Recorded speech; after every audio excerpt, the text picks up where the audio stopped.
lights go dim, it's time to find out what's within. Behind the camera, there's so much more. With AndyGames, let's explore. Behind the camera with AndyGames, meet the streamers, learn their names. Off the screen, who are they? Tune in now, don't delay.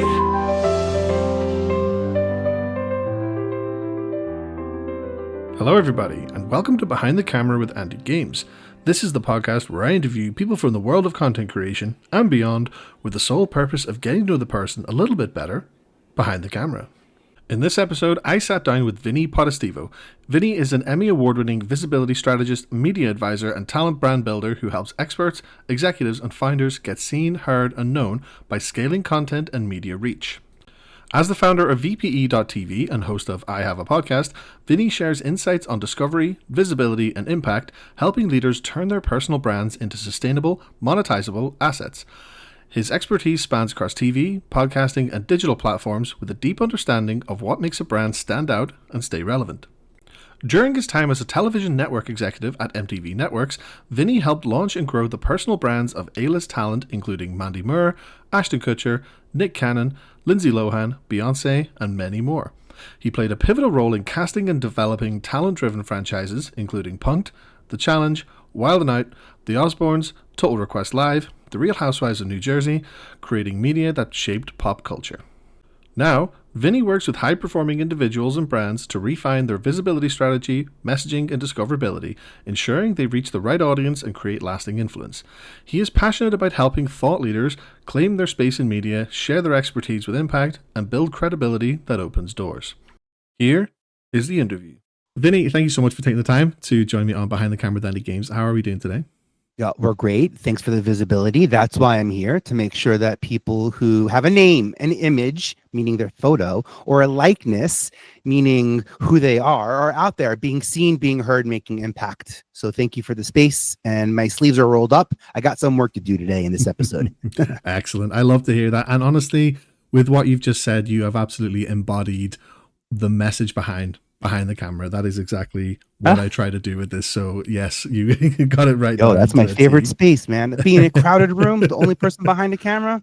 Oh, I got stories for you. I got decades of stories for you on that. Oh, and how someone off camera could even create and add more visibility to the people who are on camera. That's the part for me that I was like awestruck with, that like I can have as much impact as the people who are in front of the camera, off camera, behind the camera, by making them more successful, getting more distribution, getting more visibility, creating stronger, better, more differentiated content, all the things that I know help people grow.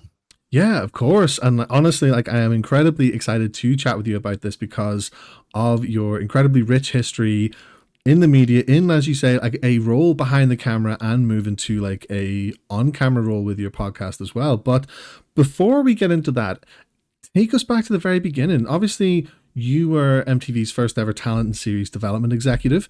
And what can you tell us about how you got into this role? Like, what's your background in media and what led you into this? Wow. Thank you for that, by the way. A lot of questions. So I'll answer with this. The one way to break into the industry is to be different, not to be better. And I tried to be different. I actually went out of my way to learn things the way that I saw them, the way that I wanted to. When I was in high school, I wanted there to be a class in high school about TV. I wrote up a curriculum. I got it approved. Equipment wasn't coming until my senior year. I was entering my junior year. I wanted it faster. So I called up the local Staten Island. I'm from Staten Island, New York. Yeah. I called up the local Staten Island Basic Access channel. And I said, I'm looking for an internship. And in 1993, I became an intern in the control room studio. So I learned how to take tape from beta to digital. I learned at a really interesting time where technology was coming into media and that hadn't quite happened yet. So being able to edit was starting to, happen faster and quicker and cheaper if you knew how to digitize. Yeah. And that's the thing I learned. And I also learned just what the roles and the rules and etiquette were in a studio. The next 4 years I went to college, actually 3 years I went to college, and I chose my college based on the fact that they had a computer center, and I was like in love with this idea of spending all my time in the computer center. I helped people create their documents, their reports. I changed fonts. I changed font sizes. It sounds silly, but all of that becomes talent show pitches when I get to MTV and Bravo and some of the other networks that I get to. But I'm watching TV and I don't feel like anyone looks like me and acts like me and feels like me. Maybe Scooter from the Muppet Show, like the stage manager Muppet, who's like he's not Kermit or Fozzie. He's on stage, but just off stage. Howard Stern has an amazing producer, Robin Quivers. And we happened to take something called the Landmark Forum together, a class just about self-awareness. And I learned how bad we were as storytellers. I learned the story that I was even telling about myself, the victim story, and why I'm not successful, and all the things that I'd been taught that I was choosing and continuing to bring into my future. And I went home from that class. I took out an ad on something called Backstage. I said, I'm creating a casting database. If you'd like me to have your files, please send it to me. 1 Campus Road, Student Box 577. I didn't even think about starting a company. I got over 700 headshots sent to college. I got in trouble for starting a business, which is my Zuckerberg moment. I started my agency from my dorm room and quickly started connecting with cable networks that were coming to New York. Fox News had a show called Hannity and Combs, which was a show that allowed a conversation for Democrats and Republicans to talk about politics in a way where there was like a conversation and a dialogue, not just tantrums and, old news, new news, fake news, their news sort of situation. MTV News approached me about helping them create the Choose or Lose team in 2000 that would go on to shape how young political voters were sort of touching media and politics. And I got into TV at a really interesting time where there was growth. I'm a computer guy. I'm a programmer. So like I'm a Y2K data compliancy officer for Credit Suisse First Boston during the day. And during the night, I'm the general manager of an off-Broadway theater in New York. And my goal was to get on Broadway. And the reason I landed on MTV is because MTV Studio is on Broadway. And I was told that I needed to meet a casting director in Times Square. My mom told me this. I need to meet a casting director in Times Square if I want to get into the industry. There's a longer version to this story. I'm going to stop it right here. The result is that casting director I met in Times Square that day is me. And I have a 30-year career in TV because I took action into my hands. I didn't wait for someone to give me an opportunity. I knew the best way for me to get on TV wasn't to get on cable or through broadcast. I never even thought about that. My brain instantly went to VHS. I instantly went to, how do I get in their hands? I don't want to be on the TV. I want to be in someone's hands. I want to be a something that you bring in, something you invite into the room physically. And that was my way about it. And that's the one thing I did that, no one else taught me to do, was sort of like take opportunity into my own fate and create what I can, not what I should. And I was prepared when opportunity arose. When I got to MTV, there was no talent and series development department. The idea of listening to the artists who were already coming through those halls to promote their albums didn't even occur. Or if it did, it wasn't given time. Not until we could prove that we could create a lot of content for not a lot of money and expand our library. And my goal while I was at MTV was to take it from a cable network in America to a global pop culture brand. And we did it with Punk'd, the Wild 'N Out, The Challenge, Osbornes, Newlyweds, Yo Mama, like a lot of shows that I helped create and bring to that network. It's the platform growth that matters. Platforms need stars and platforms need shows. So I'm okay to create those shows and stars, knowing that the platform needs them to attract opportunity, advertisers, marketing, and talent. And that's what I do now. I help people who don't need to be gated or get through that ridiculous television industry to be creative and get visibility out there. I help those people. I empower those people, solopreneurs, entrepreneurs like me, to be able to get the visibility that they want because I believe in it and I can help them make it happen. Of course. And I think it's an incredibly admirable thing to believe in, like helping people get seen. And obviously you having the role in MTV is something that really has helped create that for so many people. But even going further back to when you were working in TV studios, and even to go back even further to when you said just, to be about being different. Like that's kind of how Yeah. you stand out being different. Do you feel like working in the TV studios from such a young age, you were able to sort of identify, okay, this looks different, this could be good, this little difference here suits maybe this actor here or this person here? Was that sort of part of like the earlier process that you had before kind of moving on to MTV? Yeah, absolutely. I would say the thing I did well as a young child coming into this entertainment industry, I asked for help and I was in the room. I was okay to be in the room and not say anything, but I learned to listen. And oof, when you are the person in the room and you say nothing until the very end, you're the person with all the power. You're the person who has all the input and all the opportunity to make impact. So being in the room was really important to me. In fact, to be honest, that's a great question. When I think of like, how did celebrities start hosting shows on MTV? My job was to find VJs, like hosts that interviewed, Yeah. that interviewed music talent and then would toss to a music video in the 90s and early Y2K. So we were starting a new video jockey, a new VJ. I went down to the studio and I would also, after finding them, I would groom them and train them and develop them and work on, all the on-air presence piece. And Will.i.am, at the end of a half-hour show, Will.i.am, I finished recording, and Will goes, "Wait, this kid just got out of college, and he has his own show on MTV. Like, I have the #1 video on the network. How do I get my own show?" And everyone in the room looked at me. Yeah. That's because I was in the room. It wasn't even my job. I was in the room, and it was my ball to punt, mine to catch, mine to run with. And I made 2 or 3 quick phone calls to my boss and some superiors, and we had a 30-minute show greenlit, and then it was all hands on deck because what better way to connect the content they're creating to the audience that's consuming it than to have they themselves do it. And I feel like before I got to MTV in '98, before then it was like audience watches television and celebrities are on TV. I get to MTV and it's like audience and celebrity are both on television. Total Request Live, Direct Effect, like Say What Karaoke. I can think of a lot of shows that have like celebrities and people, in the same space. We're evens, we're equals, we're all creatives.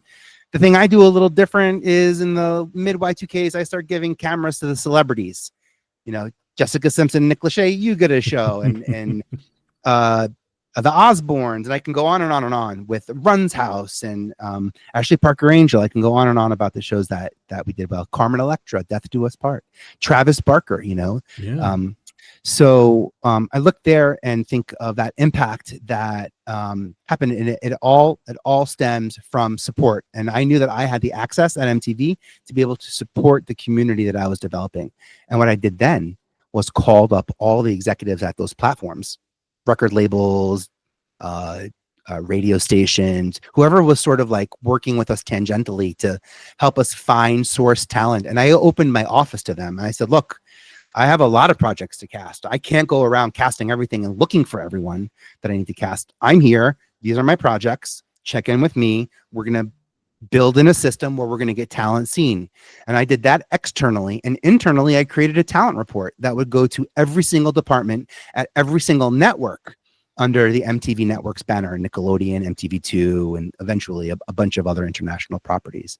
So it was in that communication of opportunity that I think allowed me to have success. I have a lot of success at MTV because I did a lot. Yeah. Like the numbers are there. I'm not gonna. There's some big fails that no one knows. There are some big wins when you create that much content and you're early to the game and you've got distribution.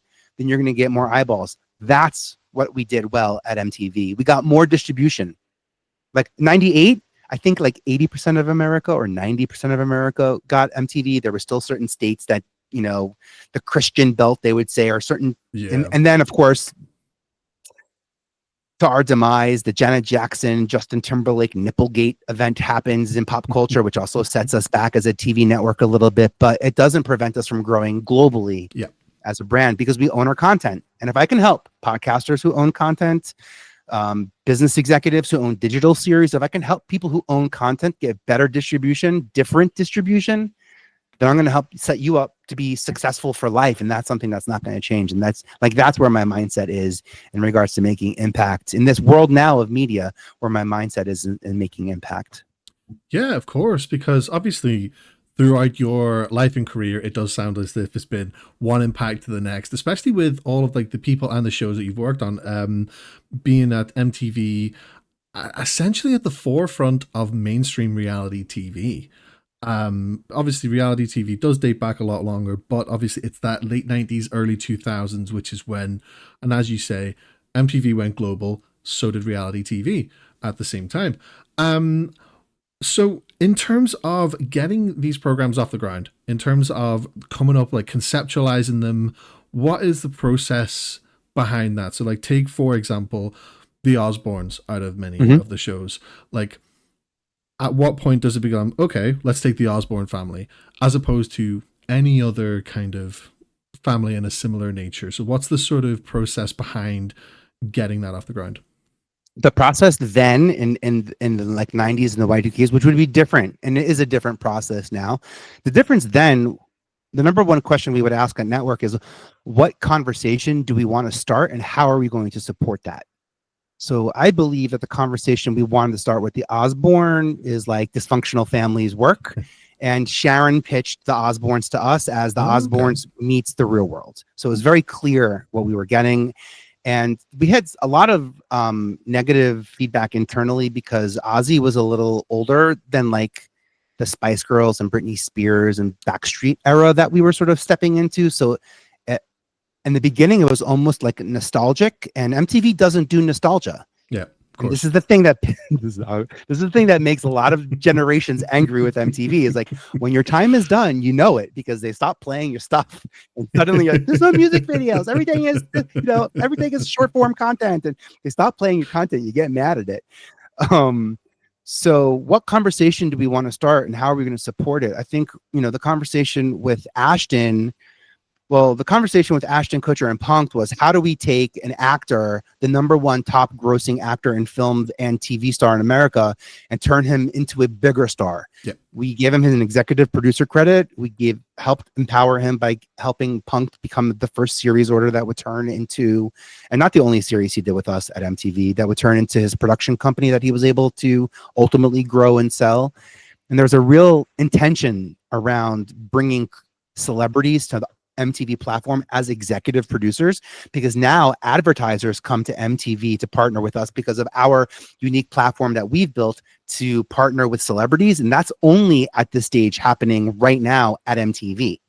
Even as reality TV trickled into every single TV network ultimately, and I do give a lot of credit to Real World for the expand. Yeah, yes, in the 60s there was one reality show, a documentary series they called it, with amazing casting, by the way, in it, which I wish would have stuck. Talk about some real DEI and inclusivity casting that happened in that, but too soon, too early, no points. Yeah. You only get credit for being on time in this industry. And it's that conversation you start with Newlyweds, with Jess and Nick, with Jessica Simpson and Nick Lachey. Jessica wasn't Christina and wasn't Britney. She sang like Whitney, but didn't look like Whitney. She sang songs like Christina, but didn't dance like Christina. She just, everything about her seemed to mismatch based on what the media would say. And we were kind of like, leave her alone. And when she was getting married, they jumped to conclusions about what a female's role be in a relationship. And I think Newlyweds was that conversation about like, times are changing and our roles are changing. Even Teen Mom, and I'll end here. Teen Mom is a great example of a conversation that we need to have and support. Yeah. So what happens is Jamie Lynn Spears gets pregnant. It's on every single magazine cover for months. MTV takes that magazine cover, brings it internally, and says, let's create a show around this conversation. Even what's the one where Ghosted?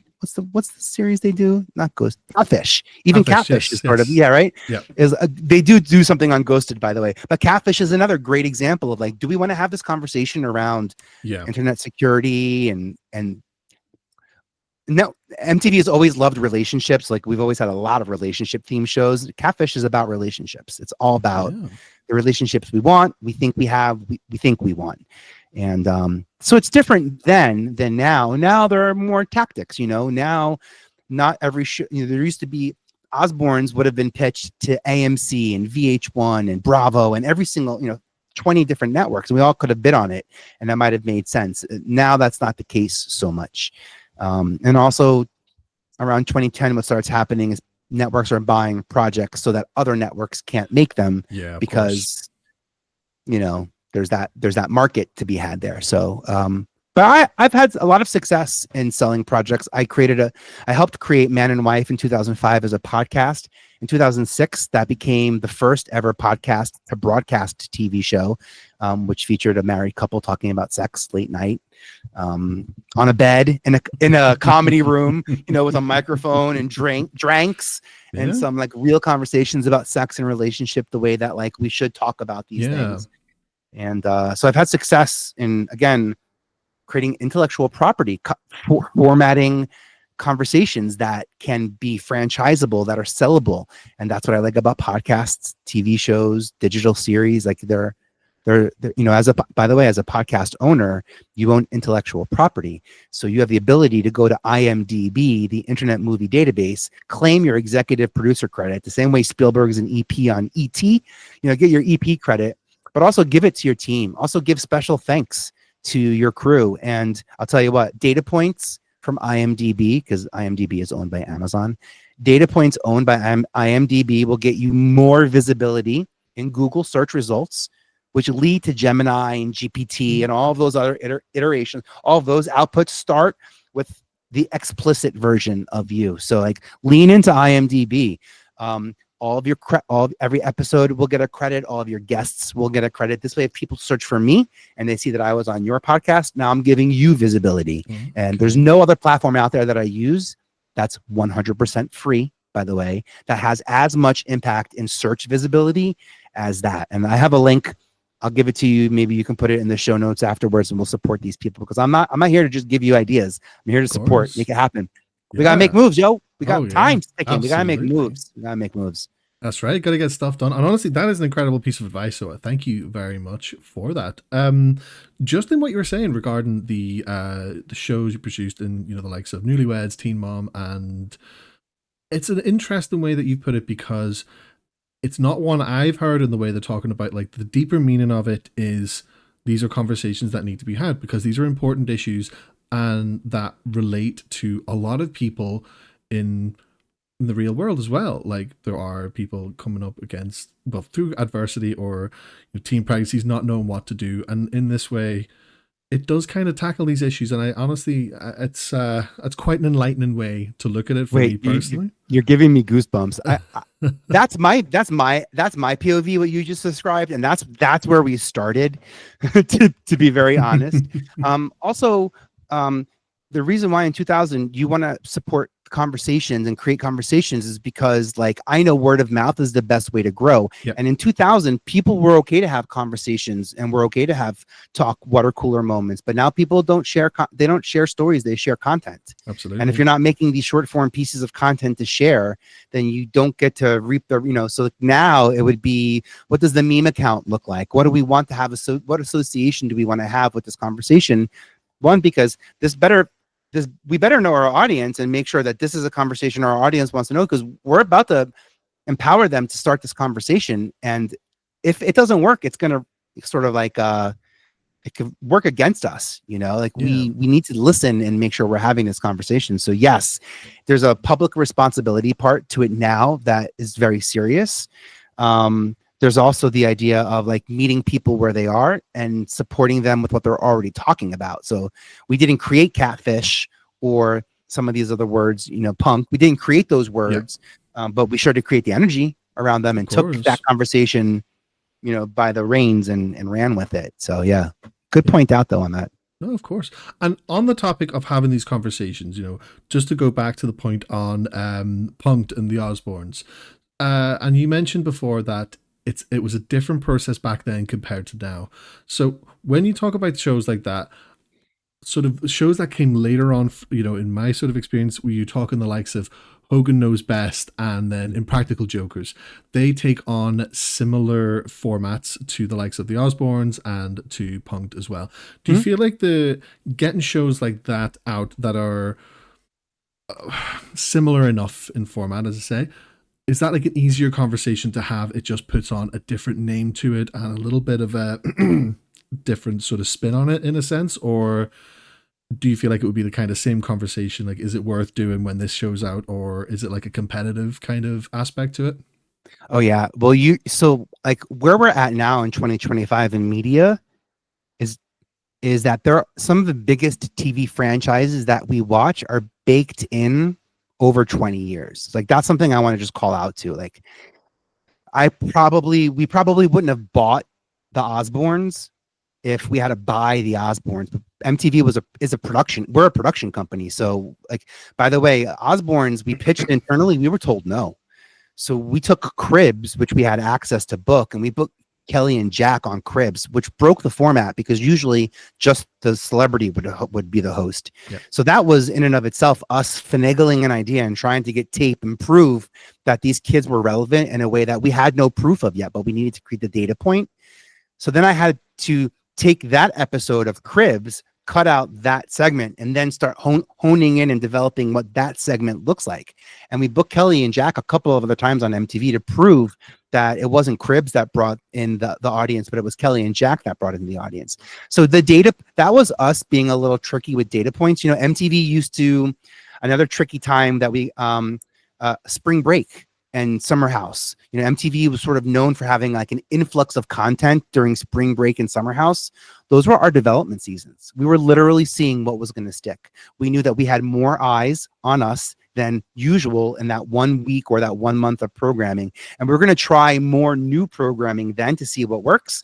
And then based on those eyeballs and also all of our sponsors being in that space with us too. So all of our advertisers and sponsors are also in Spring Break. And so we're using that time to get data.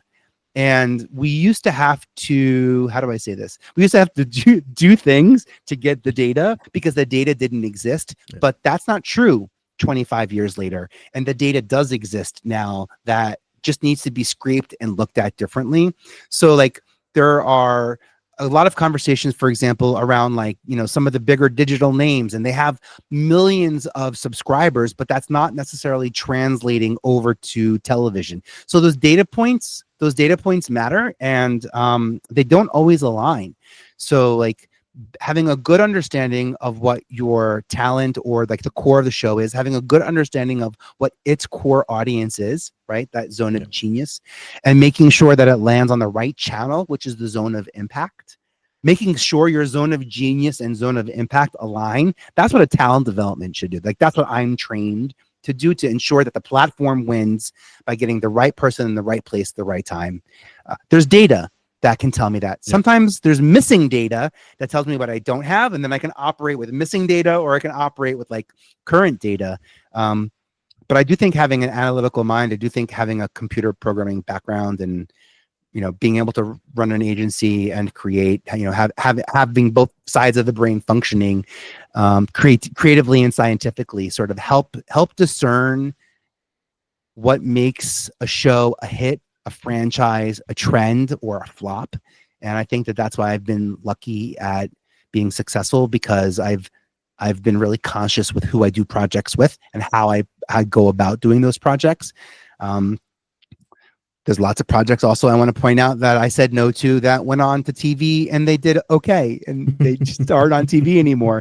To those I say, oh, that's too bad, because like Housewives of New Jersey is French, The Challenge, Wild and Out, like we're doing well over here on franchise content. We're doing well. Yeah, and you know, it's actually funny that you mentioned Real Housewives, because my wife would absolutely kill me for not asking you about Real Housewives. So now, just bearing the data conversation that we just had in mind, did you use this going over into Bravo post 2007 to work on these other shows? Did that kind of like that transition, was that kind of easier going from like all these brand new shows, and you're taking all this knowledge and experience that you had with 9 years at MTV into like, okay, this is the platform we've got, this is what we can do, this is the numbers that you're more in a position to be able to forecast those numbers, would I be right in saying? So what was that kind of transition over to Bravo with these other new shows, new reality TV? What was that like? And I will get to Housewives in a second, of course, just to appease my wife, of course.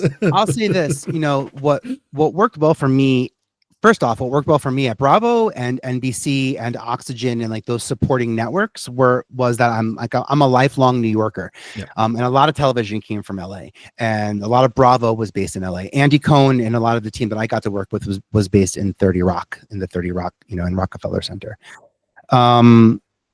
This is the first. So when I worked at MTV, MTV2, MTVU, MTV3, MTV Films, they're all sort of like a derivative of MTV. So the audience is kind of the same. It's just like a different fraction of the audience. So like the ages and like a lot of that stays the same, but just the interests sort of move. And that's what I had to figure out at MTV. At Bravo and Oxygen and NBC, very, very different audiences. And I had a lot of fun with that.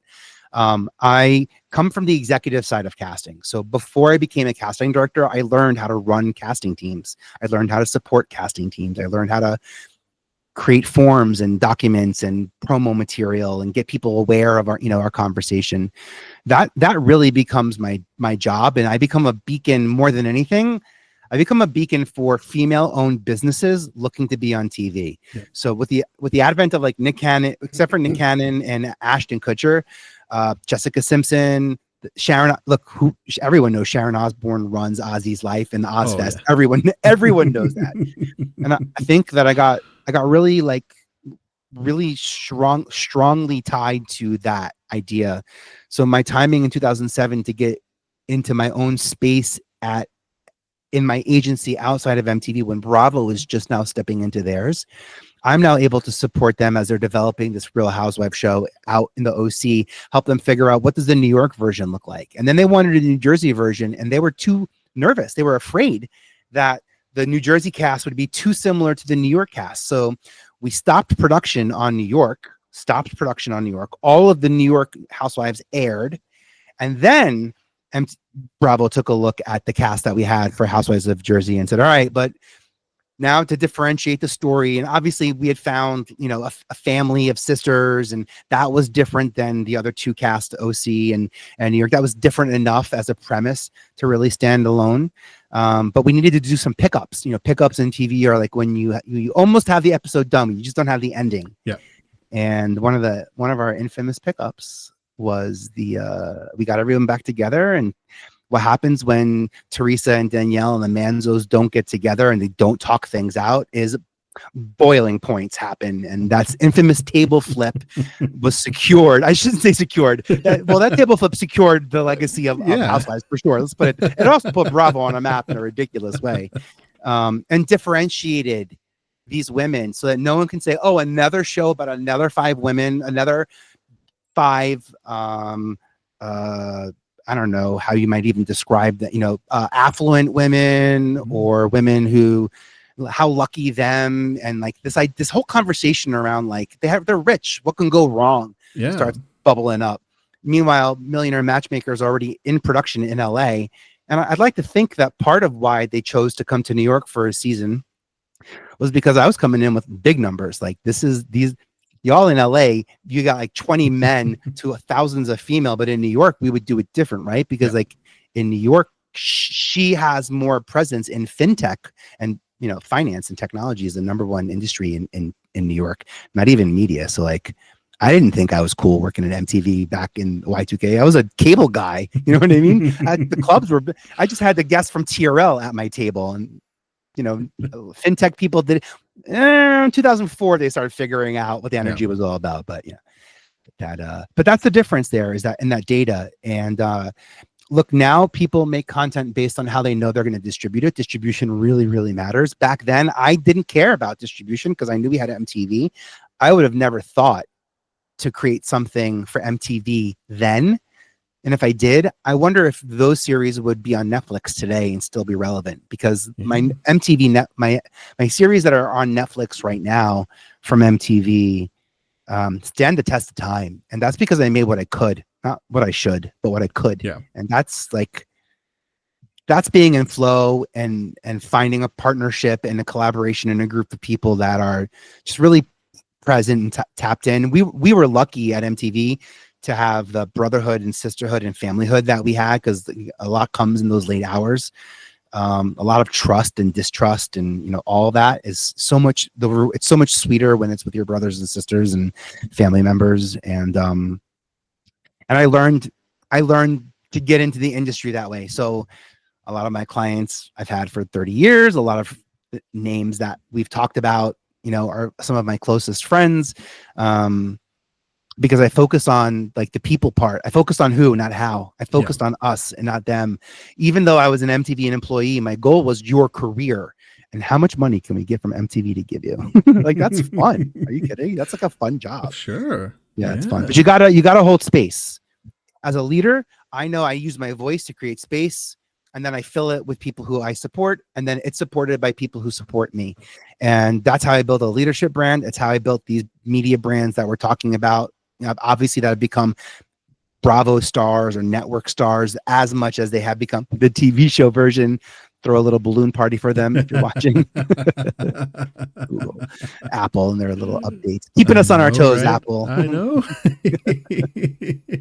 But yeah, it's incredible, like, because that mindset that you've taken in terms of like helping others and helping others be seen, you have taken that from your off-camera role with MTV, Bravo, and all these other networks to more of an on-camera role through your media production company and your podcast, I Have a Podcast. So what was the transition like for you going from one end of the spectrum to the other in that instance, and being right at the forefront of it, helping people, but now people know it is you. People who are watching from the outside in know now it's you. What was that transition like? Oh, that's a brilliant question. I think the best brands that are out there, the ones that have truly been developed, are the ones that have really healthy barriers and boundaries. And I was terrified, to be on camera. I had so much to lose. I won Emmys off camera. I'd gotten nominations. I had a lot of success off camera.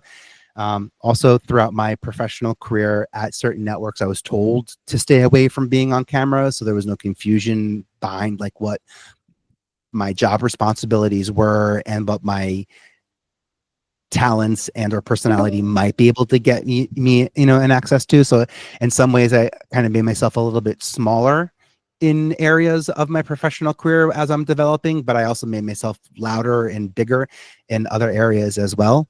I was terrified and probably wouldn't have done it if I didn't have this brilliant idea to not interview random people that I don't know and only stick with my friends. And I can't go wrong with that. And I had so much intention to be friends with creative empaths who make content because no one asks for it, but they can. And they put out albums, and they make movies, and they do things that no one even knows is coming. They're just out there making stuff.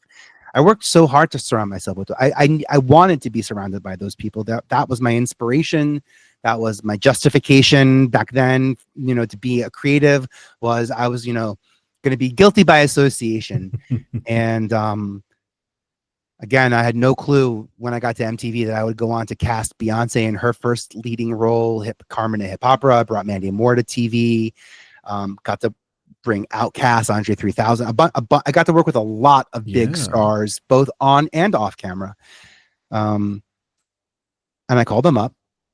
And some people maybe if you have like famous friends, maybe you would think, well, I'm going to launch my podcast. Let it be a thing first. And then I'm going to reach out to them when it's like worthy of them.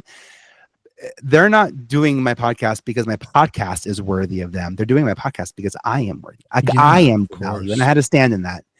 And I'm recording now. I've got about 20 episodes in the can already. So if you thought I was done talking to one-hit wonders from the Y2K world and the digital spectrum, like some big stars that like you forget started where they started 20 years ago and suddenly are in tremendous positions of power. Let's just put it that way. So really excited to go back in.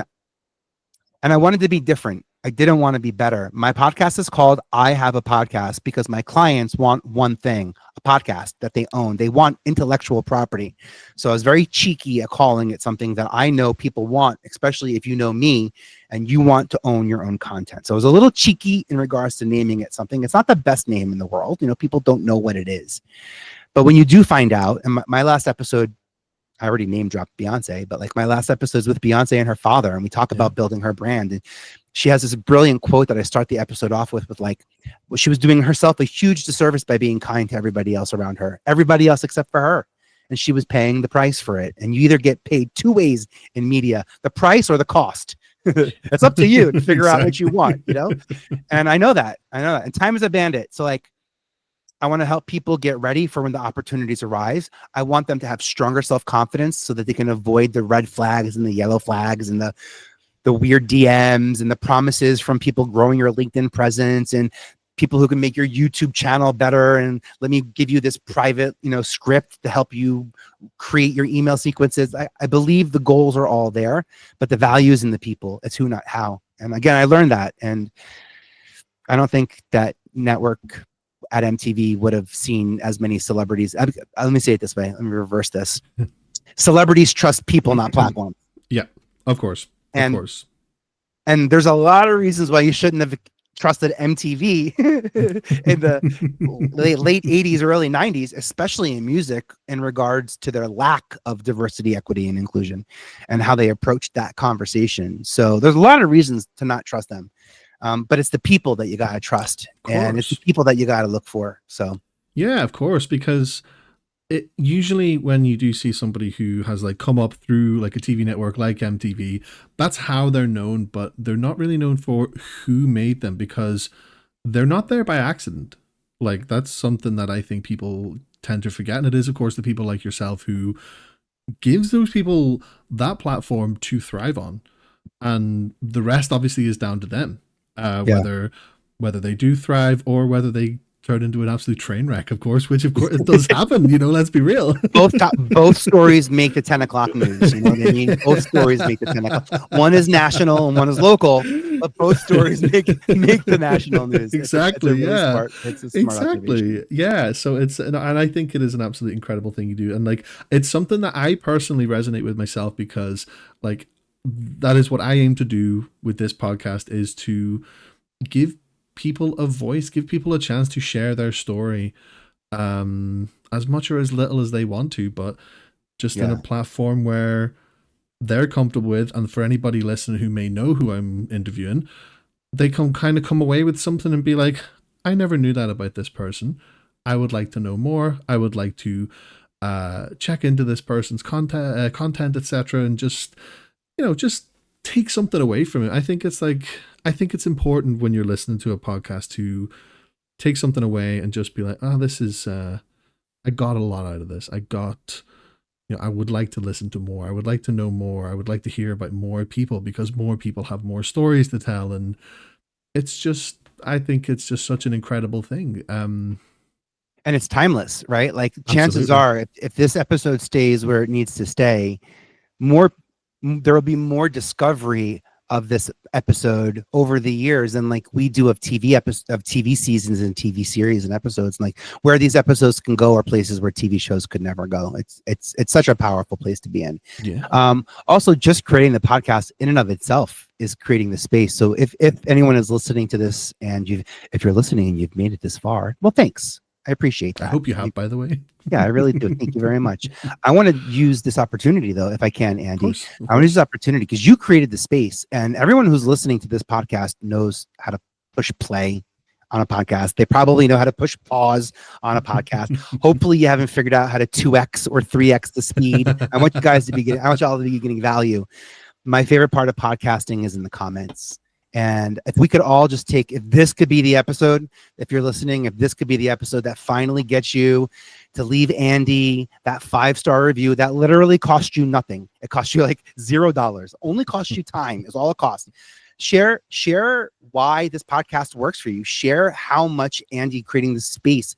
Share with him in that space of podcasting, how much these episodes are making an impact. Share a story about an off-camera moment that you've had. Use this as an opportunity to create conversation and community. Yes, Andy is building an audience, and Andy's audience is listening to this episode, but we are part of a larger community. And as a community, if we can support Andy's audience, the things we can do are gigantic. Because I can't predict the future, but I can make it. Of course. All right. And it's like me and you, bro. Like every episode you create makes the podcast industry that much bigger. It's very different than in TV, where you start with a negative number of hours that you have to create versus podcast. So y'all, if you have been listening and this is of value, go to the notes. I got lots of links and goodies for you there to support you on IMDb, and maybe winning awards. Maybe you don't even know what awards are available that are out there. Maybe you're looking to get paid for your content. I have a lot of support that's out there that Andy has access to. But I want you to leave that 5-star message for Andy. Take a snapshot of it. This is what I like. Snapshot that 5-star review. And then tag me in social media. Like, don't say, "Oh, great episode." Who cares? Great episode. No one's going to listen. I want to see action, and action looks like support. And I will meet you there. And yo, Andy, thanks for creating. I said bro earlier. It's fine. I heard my Staten Island come out in that one. I love that. A great conversation, and I want to continue helping more, and supporting more and more leaders become leaders. Like, I can't get rid of the voices that are already out there doing what they're doing, but we can make more. So, like, let's get to work. Exactly. And everybody does have a voice, and it is how you use it and what you put that voice towards that really can go an incredibly long way. Yeah. Don't succumb to what the platforms tell you they want for growth. Don't succumb to don't get caught getting famous. Don't get caught getting discovered talking about something that you don't want to discover, be talking about when you get discovered. Do what you can, not what you should. Exactly. Vinny, it has been an absolute pleasure having you on Behind the Camera with AndyGames. Thank you so much for taking the time. Thank you for all of your insights, all of your advice and everything. I know for a fact that for the listeners today, there is so much to take out of this. And from me personally, for you to reach out about the podcast and to come on and be interested at all, it does go an absolutely incredibly long way for me personally. As a small independent podcaster, really still finding my feet in my first 12 months. Thank you so much. I really do appreciate that. Got you back. I'm in your audience for a while, so get ready for the ride. Let's go. I love to hear that. Thank you so much, Vinny. It's been an absolute pleasure. And there you have it. That was my conversation with Vinnie Potestivo, an absolute stellar guest to have on the podcast with many incredible stories and experiences. And I would just like to personally thank Vinny for taking time out of his day to appear on Behind the Camera with AndyGames and for all the advice he gave throughout the episode. Honestly, this will forever remain a special episode for me. As always, this has been Behind the Camera with AndyGames. I've been your host, AndyGames. If you enjoyed what you heard today, any and all likes, comments, subscriptions, follows, and reviews are all hugely appreciated and do go a long way. We will be back soon with another installment of Behind the Camera with AndyGames, but until then, peace.